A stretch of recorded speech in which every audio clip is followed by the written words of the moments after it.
I watched the movie, the way that I looked at it was from more like a Jungian perspective. Mm-hmm. So that the house would be like the same thing as in Stranger Things as the shadow world. Yeah. The overarching problem is this archetypal problem of a mother not wanting to let go of her mothering. And I don't think she had the problem with the older three, but essentially these two younger children are the last of her mothering, and she does not want to let them go. It's also like, you remember The Sixth Sense? Mm-hmm. He goes to that house and he finds the videotape of the mom poisoning the daughter. Mm-hmm. It's the same thing. It's care and putting poison in the care. Yeah, what's that called? Something by proxy? Munchausen by proxy or something? Anyway, continue, yeah. So that's the rat poisoning, mm-hmm. Literally. To poison your children, to keep them in a state of infancy, which causes the psychological trauma. Really, the only people affected by ghosts in that house, having the archetypal dilemma, are the mom, the daughter, and the son. Luke, Nellie, and the mother.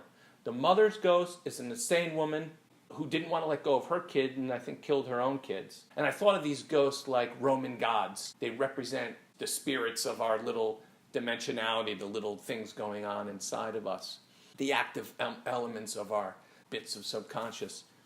It's interesting because the mother's ghost is that flapper lady who basically is feeding her this information that your kids are going to leave you and go out in the world and it's too dangerous and keep them close to you. And that's her psychosis. The younger daughter is seeing herself. It's herself that's giving her the terrors, because when she finally dies, you realize it was her seeing herself all the time. I read that as basically she has the same mental illness as her mother. It's her own mental illness that ultimately causes her to kill herself, destroy herself. And the brother sees the man in the bowler hat who hid himself behind a wall with that cane, which I think is the cane is symbolic of the heroin needle, and locked himself behind the wall to protect himself from the outside world, and then scratched himself to get out. These are all sort of archetypal phenomenon that occur, and they're manifesting themselves in the family. Somehow I think that has to fold into what you're saying. I agree. I think that it fits in perfectly, in all honesty. I think the house represents the rigid structure of traditional society. And that's why it's referred to as being this stone and wood, and like even the closing sequence, they're talking about how it's just like dominating over the landscape and stuff. And it exists through force against nature and carves out a civilization where a family can live and a society can happen. So as this family moves in, right, this is a modern family now, but they're still within the structure, but they're moving past it, and the structure is now becoming corrupt because it can't fit into a modern world. It's too rigid, it's too brutal. And within it, there's all of these ghosts and these archetypal forms because those exist in all of our childhoods. Those are our dying grandparents and our twisted uncles, and they're also real in the history of the emerging of culture. It's human consciousness all the way back, as far back as it can go. Right. And then it could be personal history, too. Yes. Yeah. And I think human that it's interesting when you find out at the end, that the red room that they've been trying to get into all the time, that they can't understand as outsiders how to get into it, was actually a room that they all got into in their childhood. It was like their happy places. And it all existed in the heart of this brutal, strong, imposing structure of society that was able to sort of like hold nature and mortality at bay enough to give them this beautiful space where they could sort of start to become themselves. You know, it's all for each one. It's sort of themed to what they're into Right. and what their sort of personalities become. Is that why you think that as time progressed, it's rotten and it's covered in mold? And So as the family ages and they're now moving into modern life and they're not bringing along any of the aliveness structures of traditional society, like there's even the caretaker, I think, says something about, oh, pray for something, and the mother says, oh, we don't pray, that's not our thing. We're now moving into a world that doesn't have these rigid structures and doesn't really have a replacement for them. And not only doesn't have a replacement for them, every bit and piece of mortar and brick that held together those structures, these kids are rejecting because they saw in their childhood how corrupt it became, and so now they're trying to get out into the world. And then also there's the mother who sees this happening and starts to break down because she knows that the system has become corrupt and she doesn't know what is going to keep her children safe, A, and B, she sees that it's going to be bad. Okay, so something like this. You have this house that could represent in modern society religion in its healthy form. I would say like it's the identity,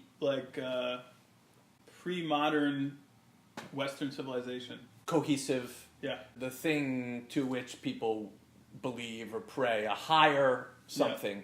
And there was the flapper girl who is sort of like the beginnings of like female sexuality sort of getting freed up. Yeah. And then it moves into the mother, and the mother is like, she's still very much a mother. She's a mother that doesn't really exist anymore. Like she has 4 kids, they're home together in this house. She is clearly the one who is like, you know, loving and nurturing and taking care of these children, and the father's kind of more focusing on the house. He's the one who does the repairs on the house and the fixer of the house, but it's her house. I mean, she's the one in charge of the plans. Yeah. She's the one who loves houses. She's the one who's conceptualizing a forever house. Right. And part of that forever house thing to me was you can't have a forever house, just that term. If you're doing a good job... You're talking about heaven. Well, like, or I'm seeing it. If you're doing a good job of as a parent, you're trying to put yourself out of business. Yeah. And she's got a forever house, which is the opposite of that. It's like, this is where we're going to be forever.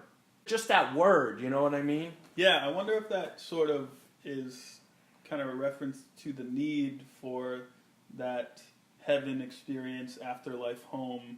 There's the structure house of the world that they're in, and then but her real focus is the forever home that's going to be the next place that they're going to, you know?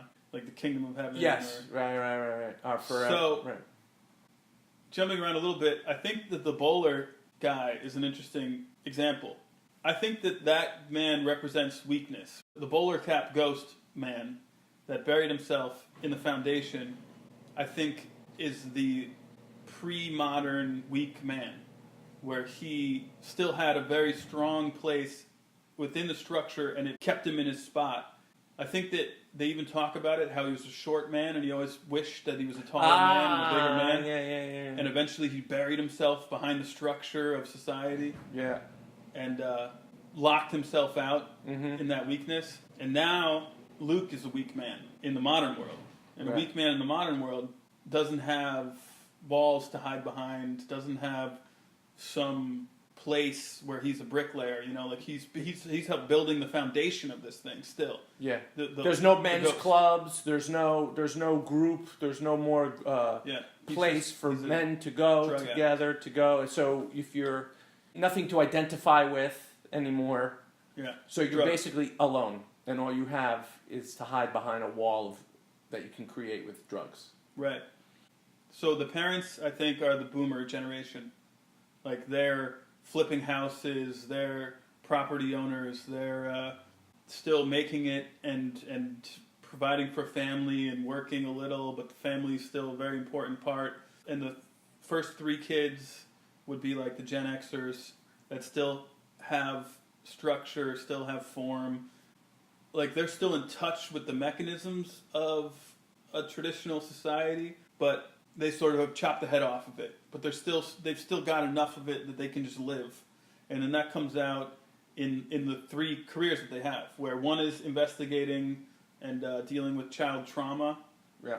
and abuse and murder. The other one is a funeral home owner who's working with the dead and honoring the dead, and that's all a part of like a family experience. That's all like that's a very strong like societal role that has a high value that people don't often think about or whatever.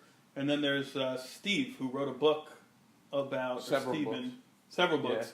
who wrote a book about this traditional culture, which is the house, and all the things that exist inside of it.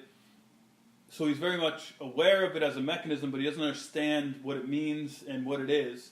And then, interestingly, I think his books kind of become these like dime store, kitschy, not that serious horror stories that are kind of just novelty. And but people obviously love them because they're huge sellers and everything. I see the older three kids taking their past and how that past, their own experience of that past, them using it in a positive way towards making a life.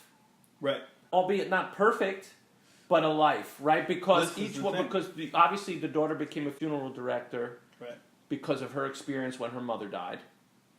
Of the other guy, right. She says, you made her beautiful, you did right. this. So that obviously stuck with her. Yep. That's the thing, but they're all not enough. And you find that out in the end, where Stephen had a vasectomy, and he's like, I never want to have kids. It's just a wrap. I'm not interested at all.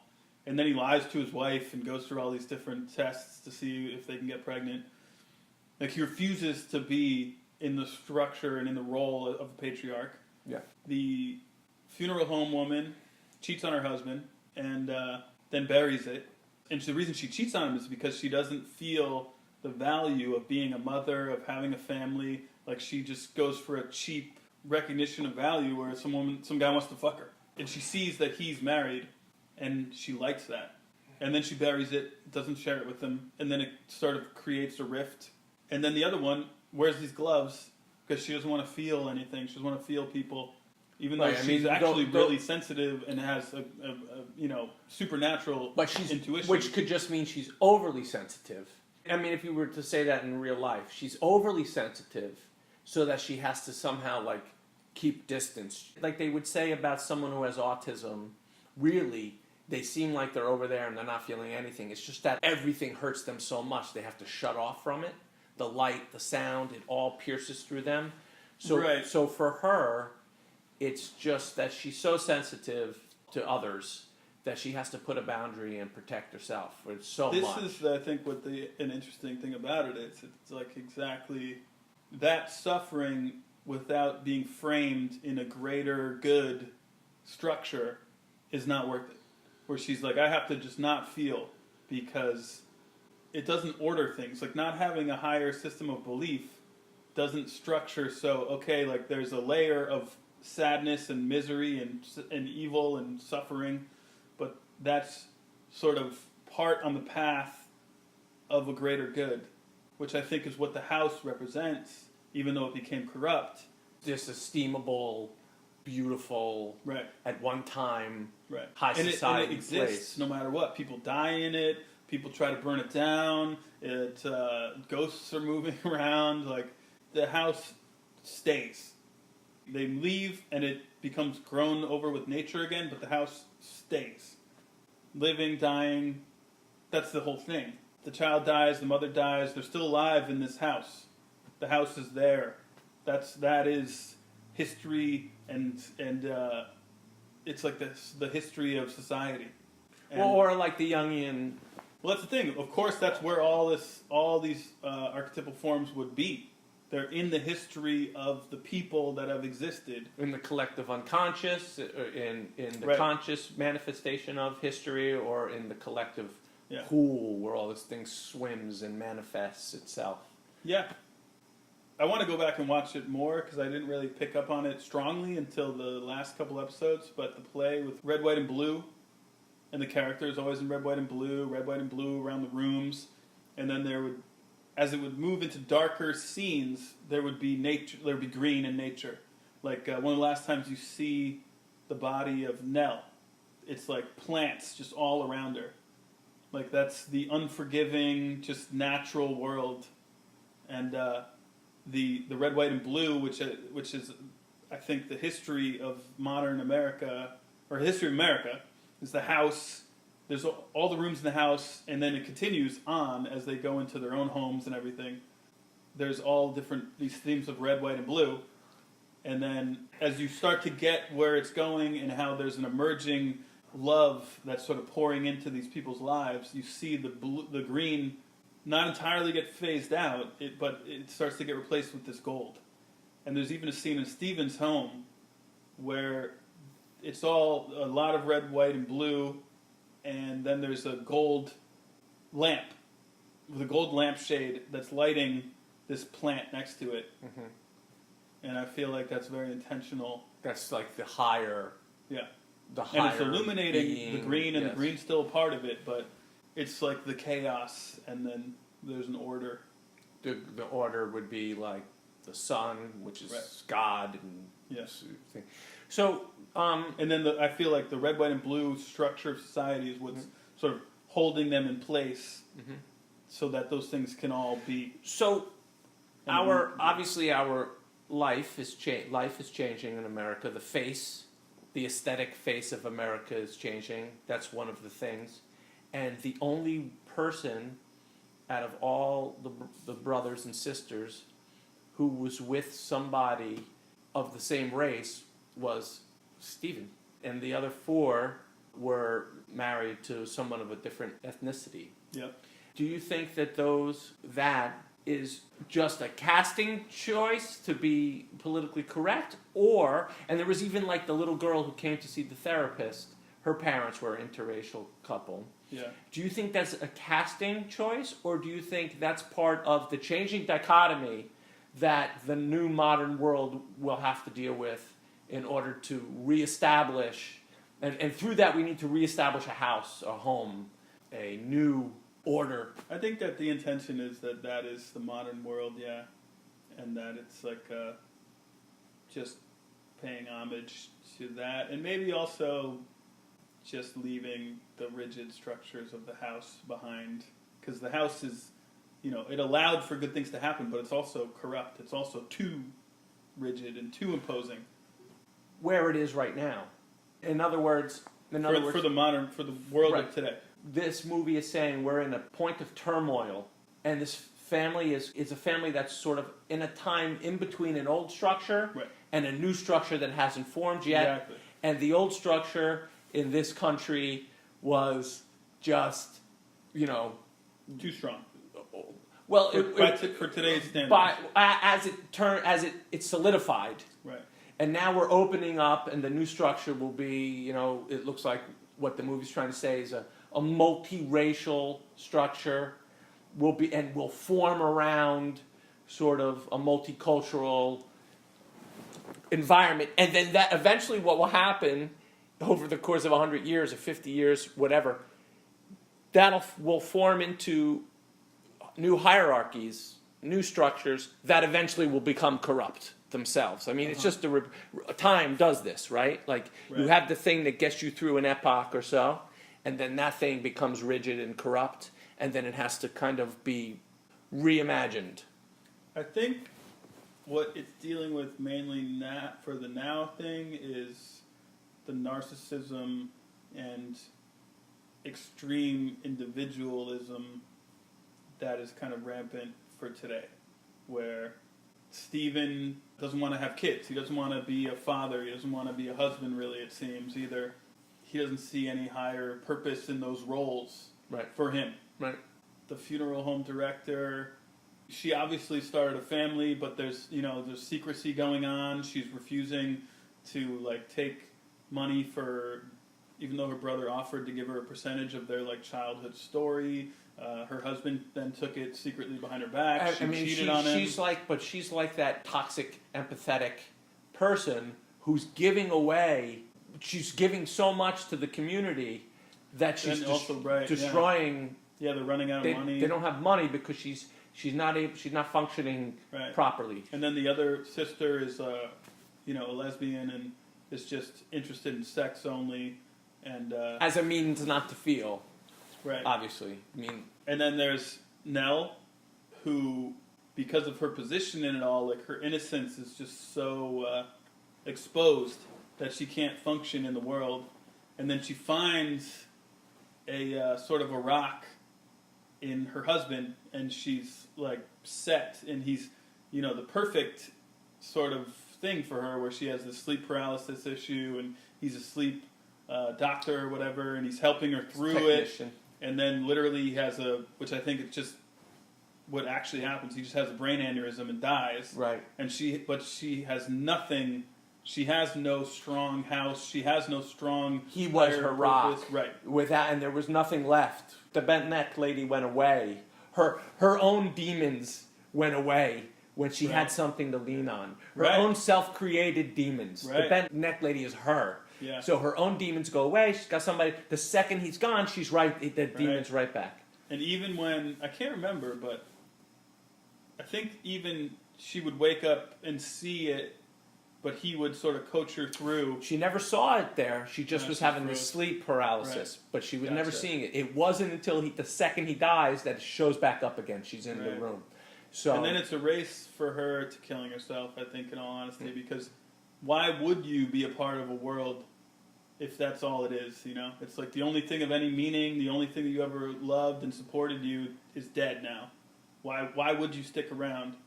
Because without any bigger picture of form and structure in society and connective tissue, it's a race towards suicide. And her brother is the same.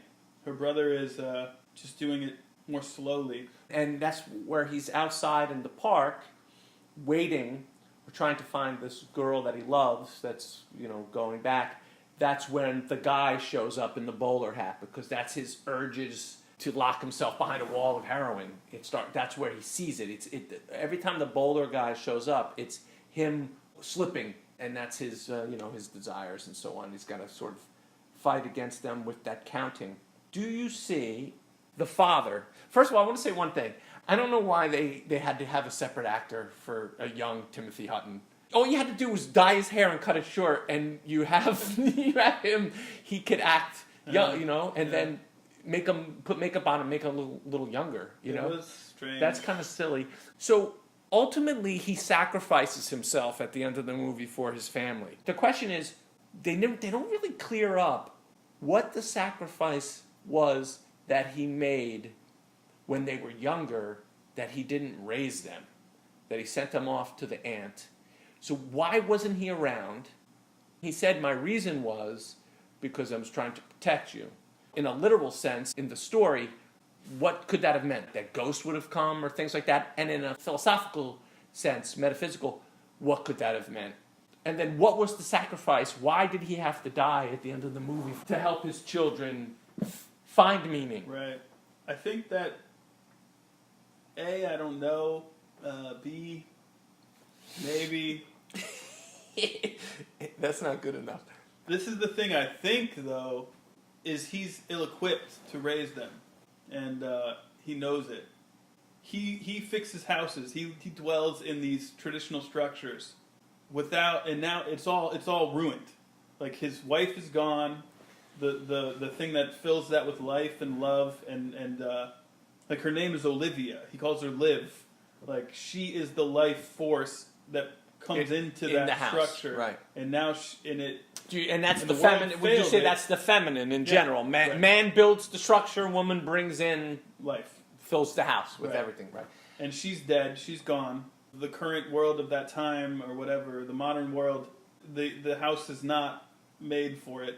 And so I imagine that he sends them to his sister or her sister and removes himself from the equation. And also, I don't know, maybe there's some resentment thing. Who the fuck knows? It is loose. Right. I think, though, as far as the sacrifice, though, I mean, that's the sacrifice of every parent. It's like, at least at the end, where he dies. He makes the promise to his wife that he'll die with her, or he'll be dead and go back to her. If she lets them go. If she lets the kids go. And the lets kids them go out of the room. Right, and the kids go. By the way, the room was the stomach of the house. The heart or the right. It would the be heart or the both, stomach, but yeah. like it would be both, right? When they're choosing the place for them to learn and grow as children, it's the heart. When they're locked behind the door of the mother's keeping them there, it's the stomach. It's her stomach. You know, she's eating them. Stay here. Yeah, I think there's something to that too with like when they say like you feel it in your stomach. You know, it's like sort of a felt thing. Yeah. Like, oh, it's like your heart and your stomach are sort of the same thing that can be referenced, you know? Yeah. Yeah, I mean, it's just time passing. He dies. The father dies. History moves on without them. And he even says it to Stephen when he realizes he's actually dead on the floor and it's his ghost. It sends away the other kids, the women, and Stephen goes back inside with him and he says, this is all yours now. Which is like the connection to culture is yours now. You have to keep that connection alive. And then he does. By being a parent. By deciding to become a parent, Yeah. And also maintaining or allowing the house to still exist. And then slowly over time deteriorate, I'm sure, into more obscurity. But he's not like lashing out against it. He's not trying to burn it down and destroy it or move in and revamp it. You learn from the positives of that old structure and begin to build a new one. Fuck, I just realized something. What? That's what the father thing is about, I think. He moved into that old home. Like, they had already moved on. They were the first attempt at a modern boomer family. And then they moved into the old structure, the old, 100-year-old fucking 1800s home of America and tried to polish it up and make it work for their family. And it didn't want to. But they're all the ghosts of that rigid structure were there. They don't want to. And maybe he knew that he had to send the kids away because he didn't know. And especially now that his wife is dead, he has no way of doing anything to equip them for the modern world. Do you think it because as a boomer, he's sort of stuck between the old world and the best the boomers can do is try to fix the old world, but they're not in the new world. I mean, they're literally not in the world of computers and in the world of... Damn, it's Twitter. like a story of like the last 4 generations of America or something, I think. Right, the grandparents are ghosts. Right. The parents, then the Gen X and the millennials. You know, I don't think many things are in a movie that don't have some meaning. Yeah. And what you said about at the end when those magazines were on top of the box and she's like, they're garbage. It's like that kind of culture is garbage. Yep. I don't want that anymore. And I want superficiality nonsense. And somehow that superficiality is also tied to not feeling. Yeah. I immerse myself in superficiality so I don't have to feel. Right. So when I get rid of the superficiality, I take off the gloves because I'm beginning to exist new. And her mother gives her those gloves right as she's young and becoming a pretty girl. She's dancing and stuff. Yes. And her mother takes out the box of like, which is kind of like her passing on, I think, this superficial female prettiness stuff. It's like, oh, here's these gloves for you, honey, so you don't have to feel anymore. It's interesting. Instead of nurturing, teaching her how to deal with it, to nurture it. And that's where it begins. Is that where it begins? Where the mother starts to go? No, well, I guess for Theo, that's where it begins, I think, of her covering up her feelings and her covering up her, like, raw, intense emotion. It's from her mother, handing her that. There's the kittens, but that's the oldest daughter, right? Yeah, that was the oldest daughter's situation. And again, dealing with death. That's why she winds up in that business. They really didn't do a lot with the young son. Luke? The oldest son when he was younger. There's not much to his backstory. That's the thing, I think. I think he was sort of clueless. They call him out at one point. One of the sisters says you were asleep for 99% of what happened. Yeah, you wrote the book about the whole thing. He's just sort of like detached, hands off. The only way it's real for him, just like in that scene, that dream scene with his wife when she's pregnant, and she tells him the only way these things are real for you is for you to create them, to digest them, to put them on paper, and then they're real. They're not real as they're happening. And she keeps saying that, right? You shit them out. Shit them out. Which is interesting because when they call him out earlier they say that he pieced together the story from what his father had told tabloids, which is interesting. It's like sort of painting the picture for him. His opinion and his storyline of this history is shit. It's the shit version, which also makes sense when you find out that, at an early age, that's pretty cynical to be like, I'm going to get a vasectomy, never going to have kids. Yeah, right. Don't want to. Right. That's pretty cynical. But I mean, essentially, that's what a lot of people are doing nowadays. They're they're not getting vasectomies, but they're just choosing, I'm not going to have kids. This is exactly what those kids are dealing with, I think, now. Yeah. That's the thing that this movie is talking about. What used to hold us up is corrupted. Yep. But there's nothing to move into. We don't know where we're going. So they're haunted because they can't erase the mechanism for higher purpose that's a part of them. Right. But they logically see playing those roles for others as being corrupt and old thought and rigid. So they're haunted by something else, and they don't know what it is. No higher purpose, you mean? Well, yeah, but for them, I think they just don't. They're just still processing and trying to make sense of the world. Right. And that's coming out in them being haunted and harassed by these ghosts. And it's like, of course, wouldn't it be great if you could just say, oh, I'm just going to sit in my house and eat the food I want to eat, jerk off when I want to jerk off, and watch the shows I want to watch, and not do anything that I don't want to do ever. It would be amazing if that could work, but it's not. That's a race toward suicide or drug addiction. Right. Like, that's a race toward misery. Right. And this is, I think, what the kids are going through in this process. But what the movie offers as a solution, and in a good way, not in a bad way, is love. Love. Absolutely. Is opening truth, telling the truth. Right. She tells the truth to her husband about her affair. The other girl takes a leap to feel in her relationship with that girl who she's been rejecting the entire movie. And the husband, does he have a conversation with his wife? I don't remember. Do we see him have a conversation? Well, he asks her, he says he wants to come back. And then eventually we see that she's pregnant. But he and does Luke tell becomes a part of the family again. I think there's like a birthday or celebrating. 2 years sober. Yeah. Yeah. Right. So this is what is also, I think, so brilliant and beautiful. But is that the about father's Trust. sacrifice somehow that helped them to propel them into the...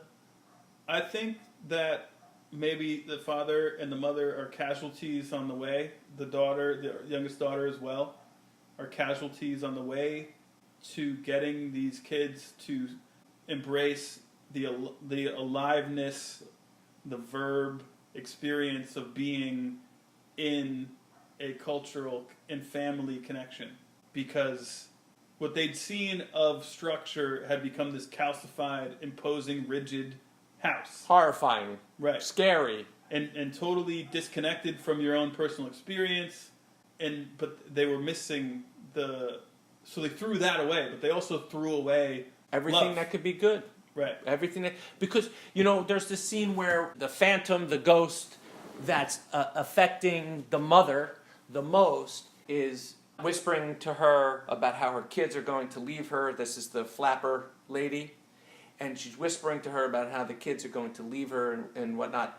And the older ghost, the old lady's in the bed, and she says, don't trust her. She's a liar. And so then you realize, oh, all the phantoms in this house are not evil. Yeah. It's not all evil people in the past. There's some, when you're playing in that archetypal world, I always want to say archetypical. That's why. So it's archetypal world. You have the phantoms. You have the negative and the positive existing within that space. Right. And the house just sort of creates a backdrop for them all to exist and be. Yeah. And if you reject all the negative, you're rejecting the positive as well. You have to somehow allow for the negative to be. Yeah, it needs to be put in its place or allowed to be in its place. Like the Babadook is a great example of that. That film, that's good. That's exactly it. So I had said to you about the idea of the guy with the bowler hat being influenced by Magritte. Yeah. And I had just seen the Magritte exhibition at the MoMA, and there are a lot of paintings of the bowler, the guy's back. And that guy, the man in the bowler hat by Magritte, is supposed to represent, in a modern society, the bureaucratic, common, no identity man that we're all suffering from. Yep. So in that way, it's sort of like maybe Luke, in some way, can't connect to that, and so he sees like his way to feel important, which is, the worst way possible. But in actuality, hiding behind being sort of a lump of clay, unidentifiable, unexceptional man in the world, in that sense, in the sense of the bureaucrat, you may as well just be doing heroin. You're dead. You're dead and gone. You're not creative. There's no creative force, life force anymore. Right.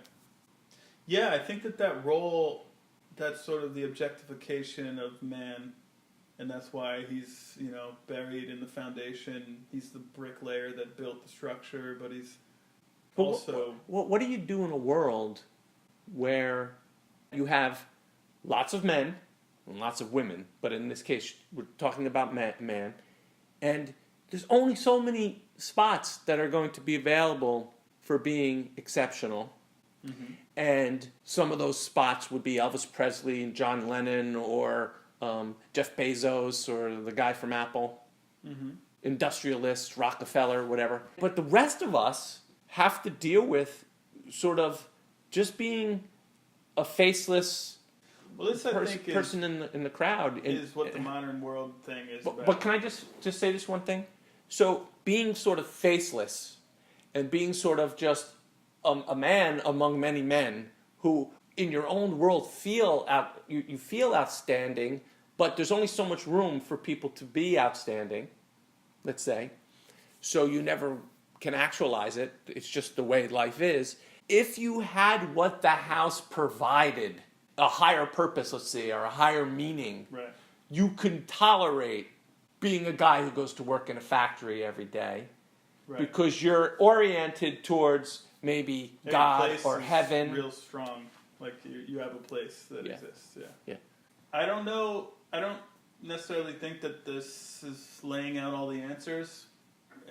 I think a large part of it is posing more questions through the show, but I think that it's spot on with all of its assessments.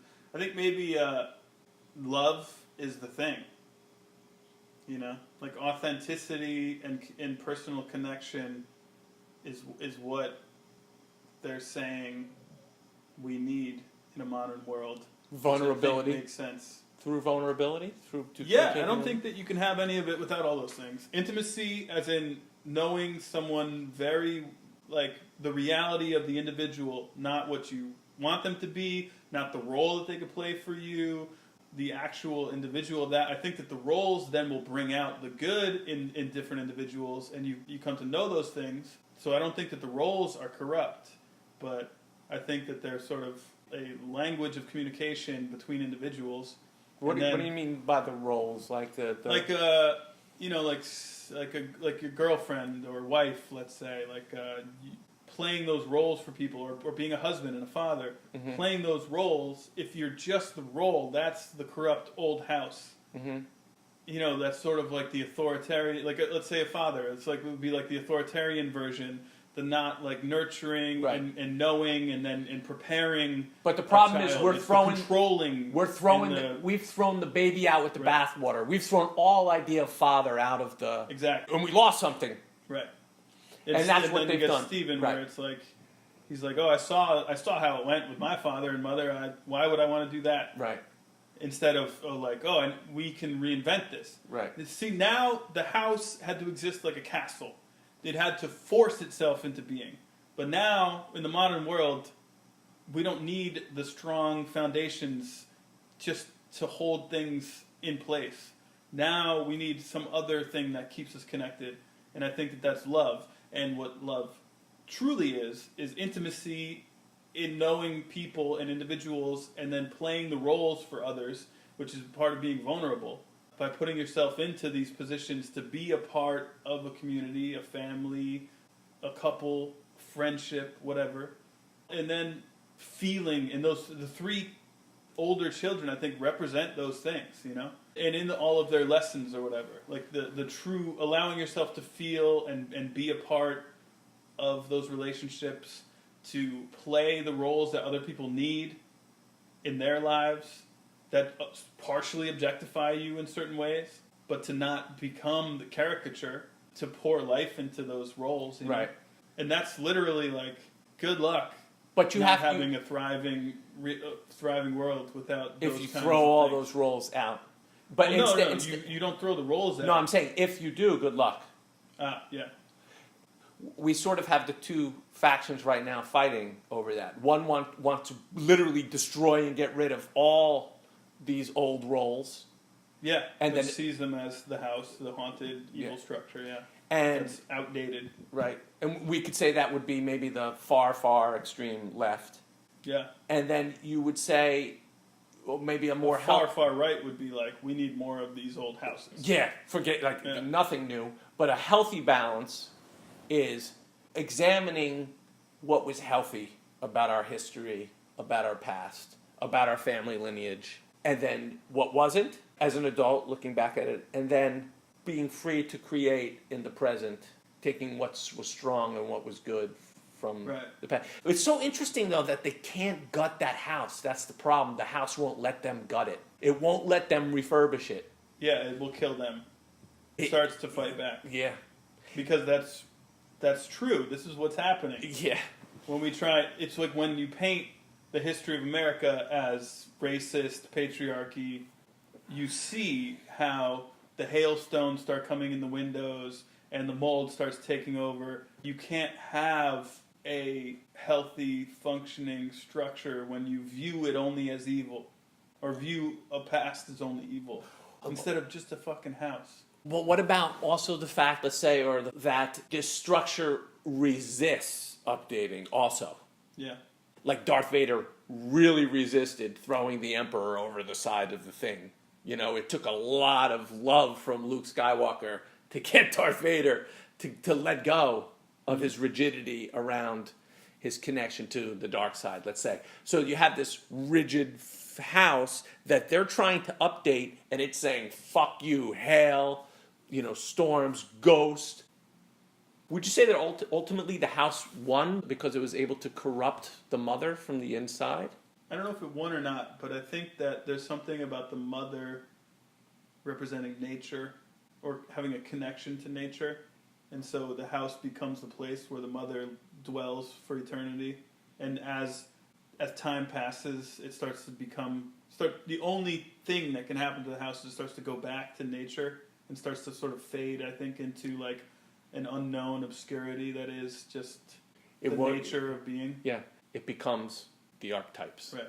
And it starts to get claimed by the subconscious, which is those vines and the trees new and house got destroyed. It was only an image. The new house was a model sitting in the older daughter. You notice how it was the daughter, the oldest daughter, who had the model of the old house, and it got destroyed. The ghost of the mom destroys the model of the old house, Right. the funeral house.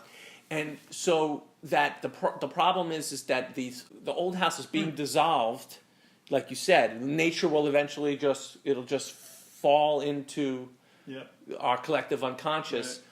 But the thing that we planned for the next generation is not working. It's Right. not working. We can't get it built, because we're stuck. We're Right. fucked, Right. We're trying these strange versions of reproduction, Like it starts with the father trying to remodel the house and then flip it. And then it's Steven writing a story about it. It's the fucking oldest daughter, like, making up these corpses and making them look like they're alive again. But nobody really has it fully until the end. They let it be. And they see its stomach, its heart of that old place. The door opens and it's glowing white. And there's Nellie there in gold. Yeah. Too good, too pure. She was so raw and so open to love, but she had no rails to like ride on. Like it was just a race for her to be. Right. For a time, go she on. did when she Right. had her husband. Yeah.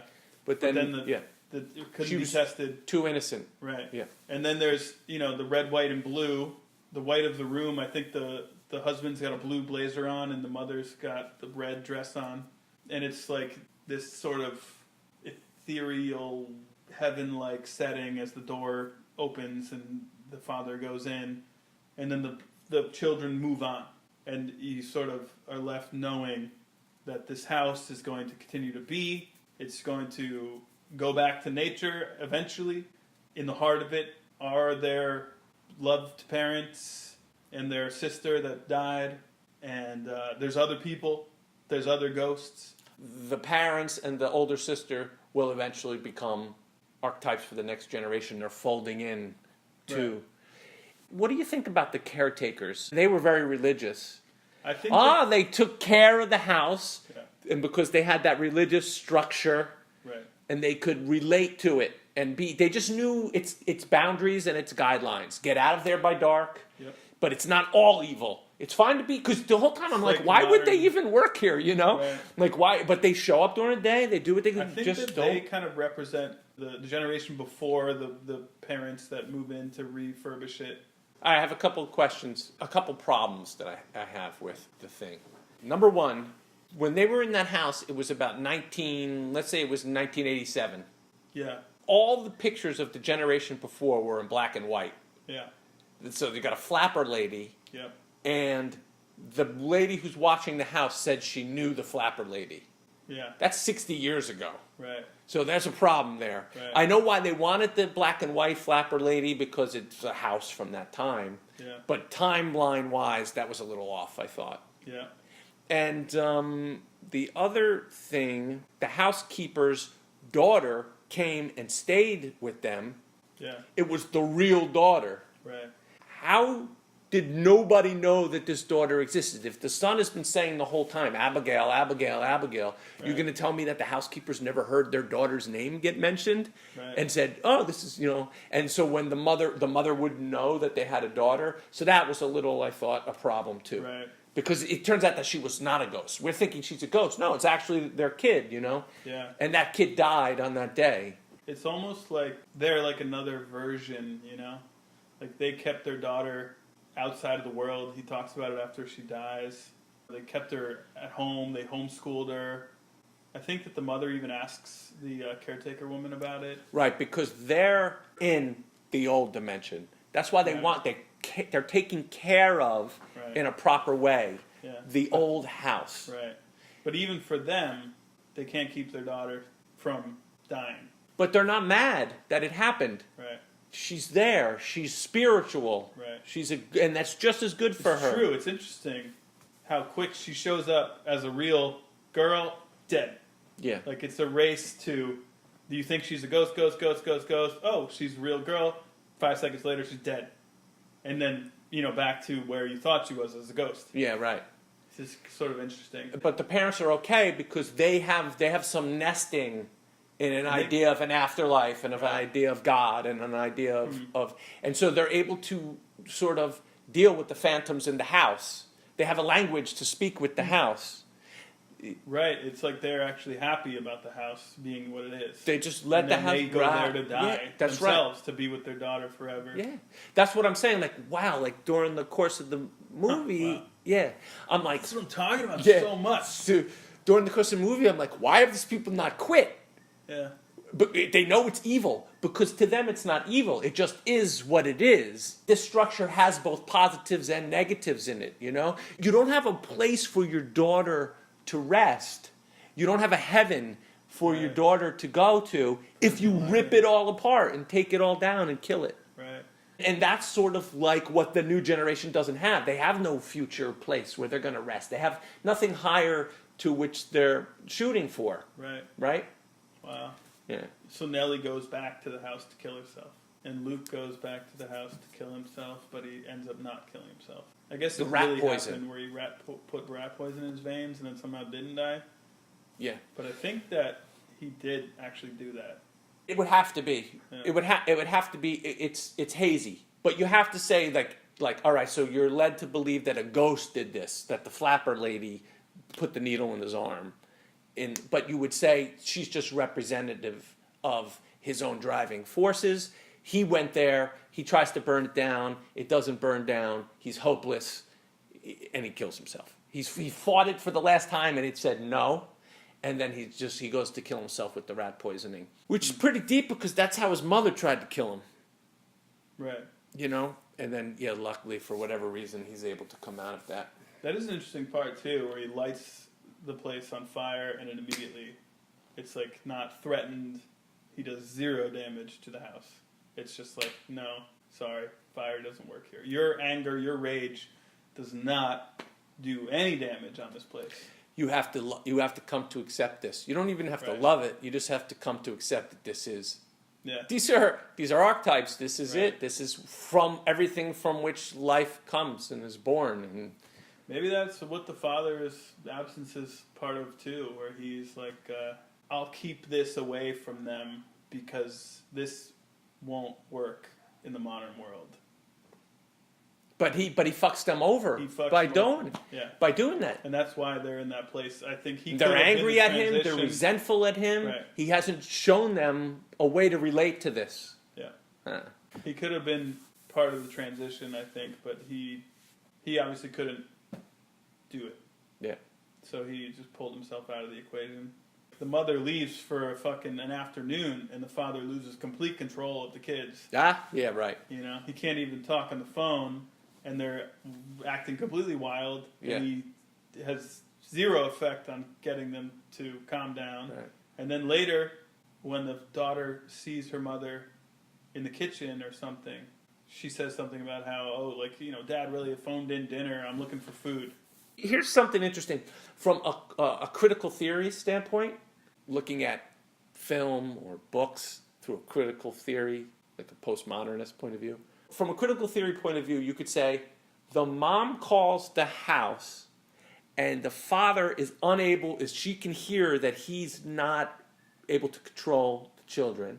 Mm. And this is an image that we've seen our whole life, that men are not good at this. Right. So either men are not good at this in this way, or that's not their place, and we're not talking about all men, but some men, or we've been told men are not good at this. And that would be what the critical theory would say.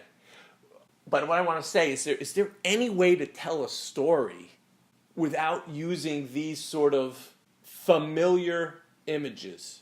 I mean, is there anything that we could ever put on screen or show that isn't something that's already been?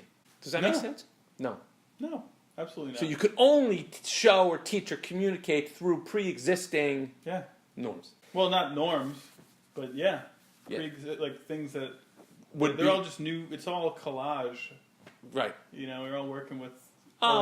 Because you see the father doing this, and it's like, oh, this is normal. This makes perfect sense, you know. Well, but if I though too. But if I were a postmodernist, I would say, aha, that's you're giving me an image there. You're shoving that image down my face. That's a bullshit image. Right. Like it's like reinforcing gender roles. Or something like that. Right. Yeah.